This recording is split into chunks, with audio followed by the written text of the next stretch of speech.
Hello friends, நம்மளுடைய தேவைகளுக்கு தகுந்த மாதிரி தான் அப்ளிகேஷனை இன்ஸ்டால் பண்ணுவோம். இந்த அப்ளிகேஷன் எல்லாம் நம்ம இன்ஸ்டால் பண்ணும் பொழுது நம்ம கிட்ட ஒரு பர்மிஷன் கேட்கும். நம்மளும் அந்த பர்மிஷனை கொடுத்தா மட்டும்தான் ஒர்க் பண்ண முடியும். இந்த மாதிரி நம்ம கொடுக்கிற பர்மிஷன் மூலமா ஒரு சில அப்ளிகேஷன் நமக்கு வரக்கூடிய எல்லா எஸ்எம்எஸ்ஸையும் படிக்க முடியும். அதே மாதிரி பேங்க்ல இருந்து வரக்கூடிய எஸ்எம்எஸ்ஸையும் நம்ம இன்ஸ்டால் பண்ணி வச்சிருக்க அந்த அப்ளிகேஷன் படிக்க முடியும். அடுத்து நம்ம மெசஞ்சர்ல சேட் பண்ணக்கூடிய கான்வர்சேஷனையும் படிக்க முடியும். அடுத்து நம்ம இன்ஸ்டால் பண்ணி வச்சிருக்கிற பேங்க் அப்ளிகேஷனுக்கு பாத்தீங்களா, for example SBI bank, ICIC, இந்த மாதிரி பேங்க் அப்ளிகேஷன்ல அவங்க ஒரு நோட்டிபிகேஷன் கொடுப்பாங்க பாத்தீங்களா, அந்த நோட்டிபிகேஷனையும் படிக்க முடியும். சரி, இது எல்லாம் படிச்சு என்ன பண்ணோம்னா இந்த படிக்கிற பர்மிஷனையும் நம்ம கொடுத்து வச்சிருப்போம். ஸோ நம்ம இன்ஸ்டால் பண்ண அந்த அப்ளிகேஷன்ல மால்வேர் வைரஸ் மூலமா உள்ள வந்துருச்சு அப்படின்னா அந்த நோட்டிபிகேஷனை ரீட் பண்ணி மால்வேர் மூலமா நம்ம கிட்ட இருக்கிற அமௌண்ட்டை ஸ்கேம் பண்றதுக்கு உண்டான வாய்ப்பு அதிகமா இருக்கு.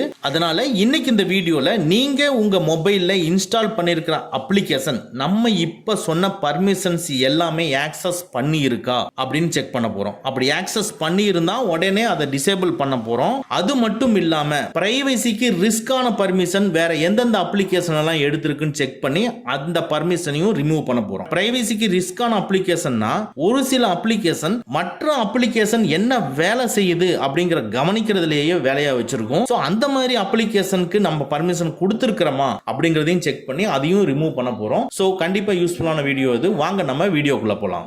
எல்லா பிராண்ட் மொபைலுக்கும் அந்த பர்மிஷன் கொடுத்திருக்கிற மெனுவுக்கு எப்படி போகணும்னு ஃபர்ஸ்ட் சொல்லிடுறேன். ஸோ இந்த மொபைலில் செட்டிங்ஸை கிளிக் பண்ணிக்கிறேன். இதுக்குள்ள லைட்டா ஸ்க்ரோல் பண்ணி பிரைவசி ப்ரொடெக்ஷனை கிளிக் பண்ணிக்கிறேன்.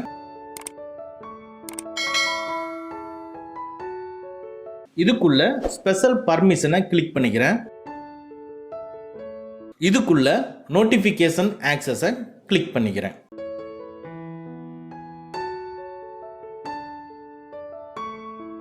ஓகே, நான் இப்போ செகண்ட் மொபைல்ல இருந்து சொல்றேன். செகண்ட் மொபைல்ல செட்டிங்ஸை கிளிக் பண்ணிக்கிறேன். இதுக்குள்ள இருந்து லைட்டா ஸ்க்ரோல் பண்ணி அப்ளிகேஷன் ஆப்ஸை கிளிக் பண்ணிக்கிறேன். இதுல ஸ்பெஷல் ஆப் ஆக்சஸ் இருக்கும், அதை கிளிக் பண்ணிக்கிறேன். இதுக்குள்ள டிவைஸ் அண்ட் ஆப் நோட்டிபிகேஷன் இருக்கும், அதை கிளிக் பண்ணிக்கங்க. இந்த ரெண்டு மெத்தடும் உங்க மொபைல்ல இல்லைன்னா உங்க மொபைல்ல செட்டிங்ஸை கிளிக் பண்ணிக்கங்க. இதுல சர்ச்ல போய் ஸ்பெஷல் அப்படின்னு சொல்லி டைப் பண்ணி சர்ச் பண்ணுங்க. பாருங்க, ஸ்பெஷல் ஆப் ஆக்சஸ் வரும், இல்லைன்னா ஸ்பெஷல் பர்மிஷன் வரும். இந்த ரெண்டுல எது உங்களுக்கு வருதோ அதை கிளிக் பண்ணிக்கங்க.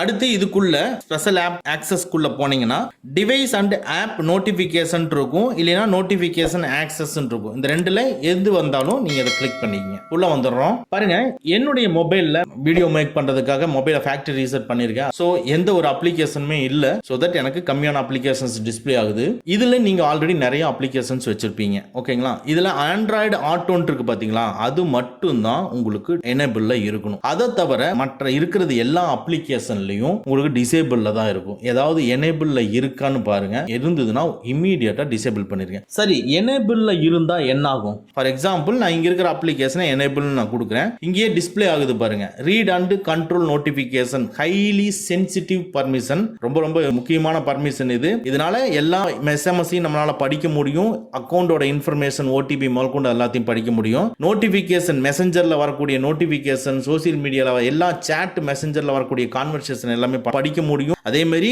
பேங்க், சோசியல் மீடியால இருந்து வரக்கூடிய அப்ளிகேஷன்ல இருந்து கொடுக்கக்கூடிய நோட்டிபிகேஷன் எல்லாமே படிக்க முடியும்ங்கிறது கிளியரா சொல்லியிருக்கு. சோ தட் இதை எனேபிள் பண்ணி இருந்ததுன்னா இது எல்லாமே உங்க மொபைல்ல இது நாள் வரைக்கும் அந்த பர்டிகுலர் அப்ளிகேஷன் டேட்டாஸை கலெக்ட் பண்ணிட்டு இருக்குன்னு அர்த்தம். அதனால இம்மீடியட்டா டிசேபிள் பண்ணிடுங்க. நீங்க உங்க மொபைலை செக் பண்ணும் பொழுது எந்த அப்ளிகேஷன் எனேபிள்ல இருந்தது அப்படிங்கறத கமெண்ட்ல சொல்லுங்க. இதை பார்க்குற வியூவர்ஸ்க்கும் ரொம்ப யூஸ்ஃபுல்லா இருக்கும். ஓகே, அடுத்து அப்படியே ஒன் ஸ்டெப் பேக் வாங்க. அப்படியே லைட்டா ஸ்க்ரோல் பண்ணீங்கன்னா யூசேஜ் ஆக்சஸ் இருக்கும், அதை கிளிக் பண்ணுங்க. பாருங்க, இந்த யூசேஜ் ஆக்சஸ்ல இருக்கிற ஒவ்வொரு அப்ளிகேஷனையும் கிளிக் பண்ணுங்க.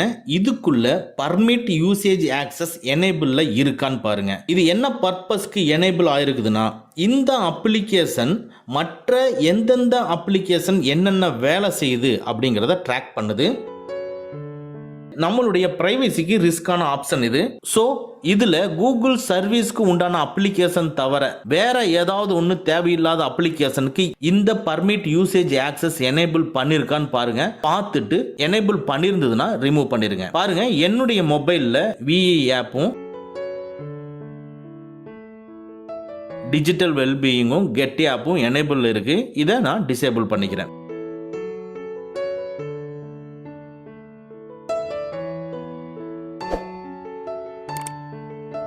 இந்த மொபைலில் பார்த்தீங்கன்னா கேம் ஸ்பேஸ் எனேபிள் இருக்குது, ஃபீட்பேக் எனேபிள் இருக்குது, டிஜிட்டல் வெல்பீயிங் எனேபிள் இருக்குது.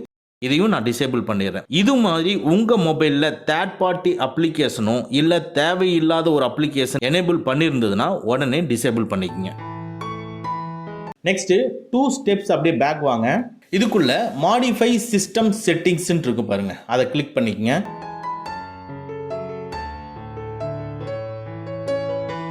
இந்த மாடிஃபை சிஸ்டம் செட்டிங்ஸுக்குள்ளேயும் சிஸ்டமோட அப்ளிகேஷனை தவிர வேற ஏதாவது ஒரு தேர்ட் பார்ட்டி அப்ளிகேஷன் இந்த மாடிஃபை சிஸ்டம் செட்டிங்ஸ்க்குள்ள ஆக்சஸ் அலோவ் பண்ணிருக்கான்னு பாருங்க. அப்படி ஆக்சஸ் அலோவ் பண்ணியிருந்தாலும் இதையும் ரிமூவ் பண்ணிருங்க. ஏன்னா மொபைல் சிஸ்டத்துக்குன்னு சொல்லி ஒரு செட்டிங்ஸ் இருக்கும். இந்த செட்டிங்ஸை மாற்றக்கூடிய பர்மிஷனை கொடுக்கறது தான் இந்த அலோவ் மாடிஃபை சிஸ்டம் செட்டிங்ஸ் எனேபிள்ல இருக்கிறது. இந்த பர்மிஷன் ஒரு அட்மினோட ரைட்ஸ்னே சொல்லலாம். ஃபார் எக்ஸாம்பிள், இப்போ நார்மலான ரைட்ஸ்ன்னு எடுத்துக்கிட்டோம்னா ஸ்க்ரீனோட பிரைட்னஸ் சேஞ்ச் பண்ணுறது, வால்யூம் சேஞ்ச் பண்ணுறது, வைஃபை சேஞ்ச் பண்ணுறது, ப்ளூடூத் ஆன் பண்ணுறது, இந்த மாதிரி இருக்கிறதெல்லாம் நார்மலான பர்மிஷன். ஸோ ரிஸ்கான பர்மிஷன் எடுத்துக்கிட்டோம்னா டிவைஸோட பாஸ்வேர்டை சேஞ்ச் பண்ணுறது, ஃபோனை லாக் பண்ணுறது, உங்கள் மொபைலில் இருக்கக்கூடிய டேட்டாவை டெலீட் பண்ணுறது, இதெல்லாம் ரிஸ்கான பர்மிஷன். ஸோ இந்த மாடிஃபை சிஸ்டம் செட்டிங்ஸை பர்மிஷனை எனேபிள் பண்ணியிருக்கக்கூடிய அப்ளிகேஷனுக்கு அந்த பர்மிஷன் தேவையானு சொல்லி நம்ம மானிட்டர் பண்ணலாம். நம்ம மொபைலில் டிஃபால்ட்டாக இன்ஸ்டால் ஆகிருக்கக்கூடிய அப்ளிகேஷனை தவிர வேற ஏதாவது ஒரு தேர்ட் பார்ட்டி அப்ளிகேஷன் இந்த பர்மிஷனை எனேபிள் பண்ணி இருந்ததுன்னா அது ஒருவேளை மால்வேரா கூட இருக்கலாம். உடனே பர்மிஷனை டிசேபிள் பண்ணிருங்க. ஸோ நம்ம மொபைல் இருக்கக்கூடிய அப்ளிகேஷனுக்கு இந்த பர்மிஷன் தேவைதானான்னு சொல்லிட்டு மானிட்டர் பண்ணிட்டு, ஃபார் எக்ஸாம்பிள் இப்போ என்னுடைய மொபைல் எடுத்துக்கிட்டீங்கன்னா விங்க் மியூசிக் இந்த பர்மிஷன் தேவையில்லை, தீமுக்கு இது தேவையில்லை, ஜியோக்கு இது தேவையில்லை, MP3 கட்டருக்கு இது தேவையில்லை அப்படின்னு சொல்லிட்டு பர்மிஷனை நான் ரிமூவ் பண்ணி, அதே மாதிரி உங்க மொபைல்ல ஒரு தேர்ட் பார்ட்டி அப்ளிகேஷனோ இல்ல டிஃபால்ட்டா இருக்கிற அப்ளிகேஷனுக்கு இந்தந்த பர்மிஷன் எல்லாம் நம்ம தேவையில்லை அப்படிங்கறத நீங்க டிசைட் பண்ணி ரிமூவ் பண்ணிட்டீங்க அப்படின்னா இன்னும் நம்ம மொபைலை நல்லா செக்யூரா வச்சுக்க முடியும். ஓகே ஃப்ரெண்ட்ஸ், அவ்வளவுதான். இந்த வீடியோ உங்களுக்கு பிடிச்சிருந்தா லைக் பண்ணுங்க, உங்க நண்பர்களுக்கு மறக்காம ஷேர் பண்ணுங்க. இந்த மாதிரி டெக்னிக்கலான விஷயங்களை நீங்க தெரிஞ்சுக்கணும்னா நம்ம சேனலை மறக்காம சப்ஸ்கிரைப் பண்ணிக்கங்க. கூடவே இருக்கிற பெல் ஐக்கானை பிரஸ் பண்ணிக்க. நம்மளுடைய அடுத்த வீடியோ உங்களுக்கு உடனுக்குடன் தெரிய வரும். Thank you friends, thank you very much. See you again in next videos.